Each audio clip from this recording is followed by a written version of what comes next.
Alright, y'all, so I'm going to talk about what to consider when choosing schooling types and the difference between homeschooling, private school, um, public school, and what to look for, or my experiences with those things, and what I do know. And for those who don't know, I have one child in private school and one that's homeschooled.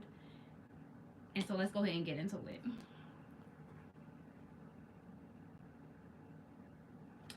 First, I looked at my children individually and where, to figure out where they thrive.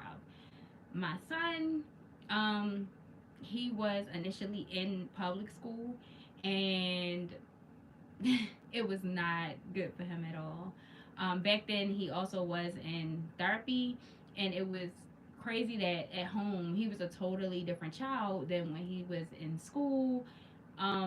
Some things came out later that made, like, that kind of helped me figure out why he was acting the way he was. But anyway, homeschooling was best for him. And I want to get into let me talk about a little bit about public school. So both of them were in public school. Now, this is the thing. They it was their zone school, but when I first, so for those who don't know, I bought my house like almost pretty much 15 years ago now. At the time, I only had my son. He was 2 years old, so he wasn't even in school. I was only 23. I was not thinking about those types of things at the time. If I were to do it now, then yeah, I would consider those things. I would be looking at those things if I was going to put them in public school. But since I went another route anyway, it's not something that I have to consider anyway now at this point.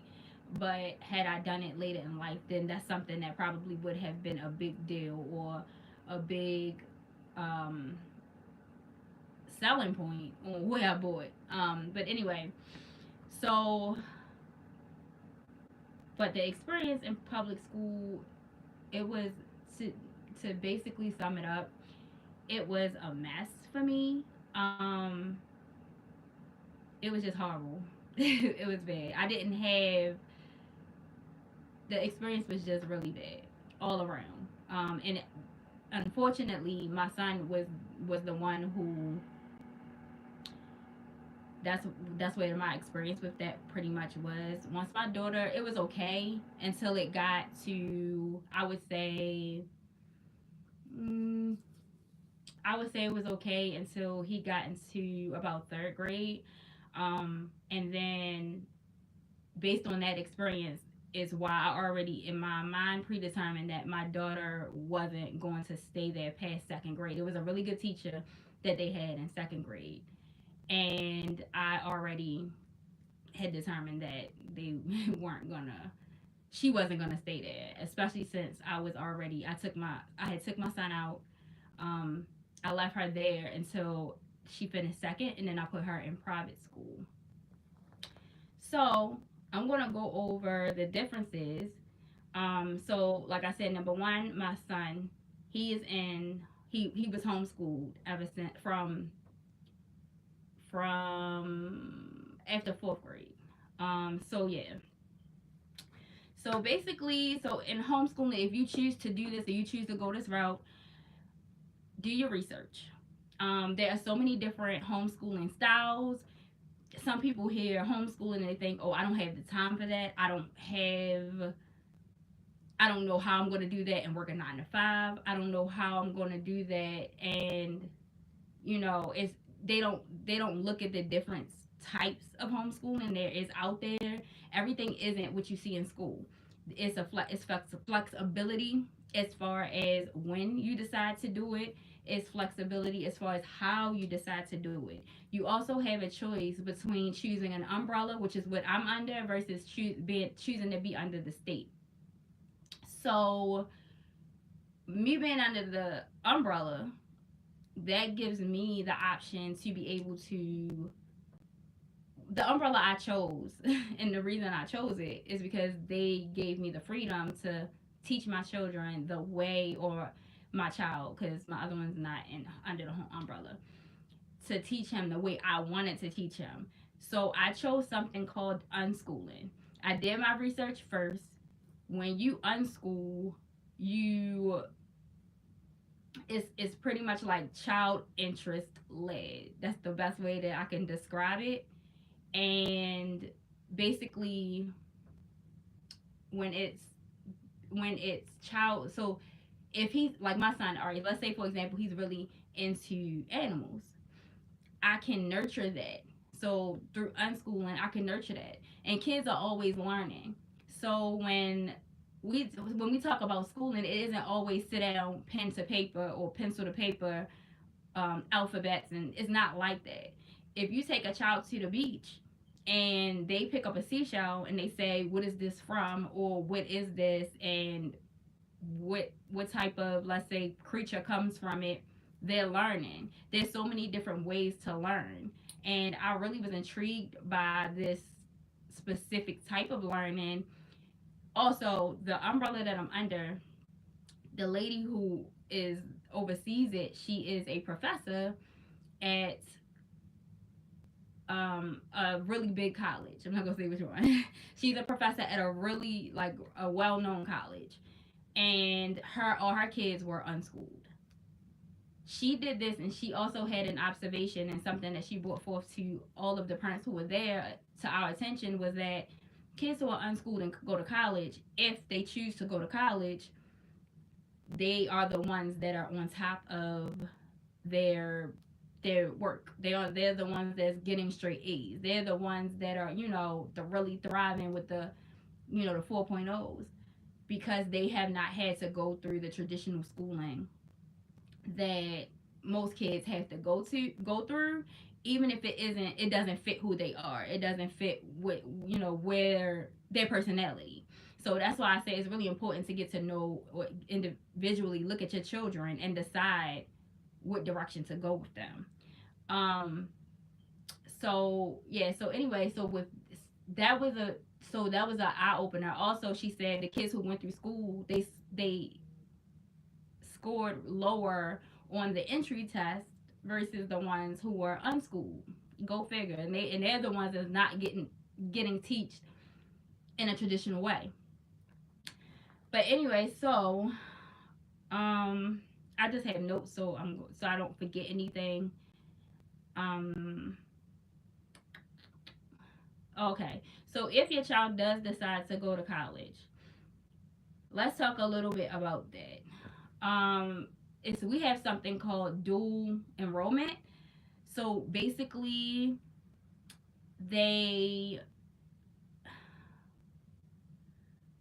they can go, so when starting from the age of 14, they can homeschool, whatever that looks like for you, and go to college at the same time, which means by the time they're 18 they could have a 4-year degree if that's what they choose to do, if they know what they want to do by then, or you picked up on what they're extremely interested in and you guys work together to find out what direction they can go in. Even if you just take the under, like the basics, just to have, I don't know, like maybe an associate, or if they take if you work with them just to have the basics no matter what major they choose, that works as well.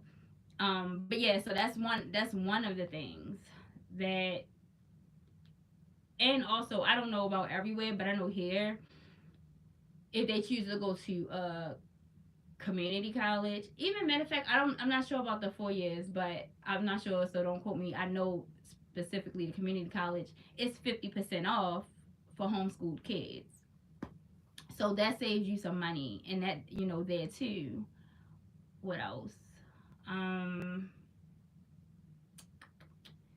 if you're worried about, so as far as if you're worried about socially, like how your child will do socially being homeschooled, then one of the things I did was I put my child in extracurricular activities, and I also did do, for a few years I did a what they call, um, I cannot think of it. It is, uh, it is called, I don't know. I can't think of what it's called right now, but it's like a place where kids go during the day, and it may be a short amount of time. They have different types. They can have camps. They have all types of. They offer it's all different types. That's why I can't. I'm trying to think of the name of it. I'm hopefully it'll come to me by the end of this live, so then I can just double back and let you know what it was called. But anyway, moving along. Um, so yeah, so if you are concerned about their social, their social life, you could put them in extracurricular activities. You could put them in sports. You could put them in um, things where they are around children or peers. So then you don't, if that's something that's a concern of yours. Um. All right, now I'm going to go ahead and touch on. Let's go ahead and talk about private school. The first thing to consider there, of course, a lot of people are concerned about the tuition costs. Now, what people don't realize is, and unless you try, you may not realize that there's so much help there. Um, if you cannot afford it, because a lot of the tuition for private school is $30,000. That's pretty much where I've seen it. Pretty much all of them, and that's elementary, middle, high, all of them. And they call them, I think, lower or upper level. However, they refer to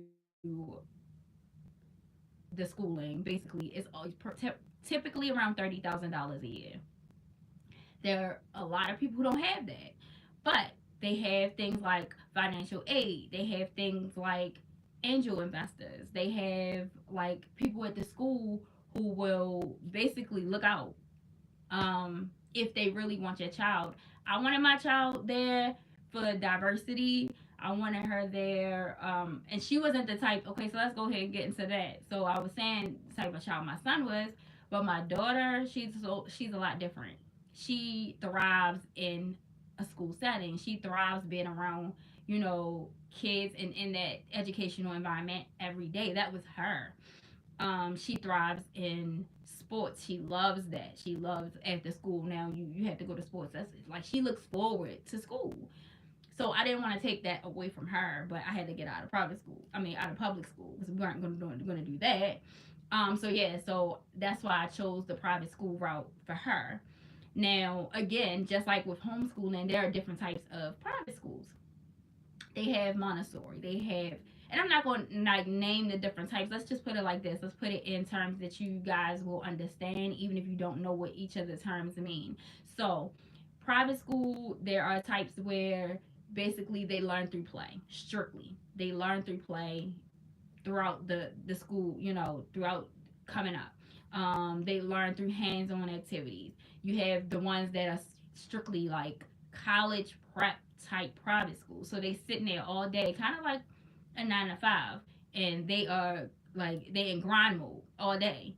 Um, they're like it's so many different types of there are so many different types of private schools to choose from. And I would just say again, with anything, do your research, look into each one, look at the feel and the vibe of the school. Like my daughter's school has more of a family vibe. They're always doing things outside of school together. They're always, it's the parents get together. It's a lot different than some other traditional types of schooling, learning, or types of schools. Let's put it like that. Um, some schools kind of seem like they stay within a bubble. Like so it's all about, it's like it's them, and it's kind of it's just I've observed that some schools are like that where it's just them. Like kind of the you can't sit with us vibe. Um so when you're looking at schools, just kind of get a feel of what works for your family. What else? A lot of them are very diverse. So I did say I put my child in private school. Also, the diverse part was a good one for me. I love the extracurricular activities that they offer. So, in addition to sports, they also go on, little trips. And do overnight trips and stuff away from the school.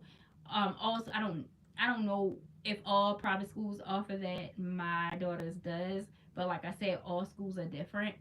Some of them do offer even boarding, so the kid only comes home on the weekend or not at all, if that's what you choose to do for your family. But my child goes during a regular school day, and that's that. But yeah, that's all I wanted to say regarding private school and homeschooling and the differences and why I chose to go two different routes with each of them. If you have any questions, then I will be reading the comments. I love y'all.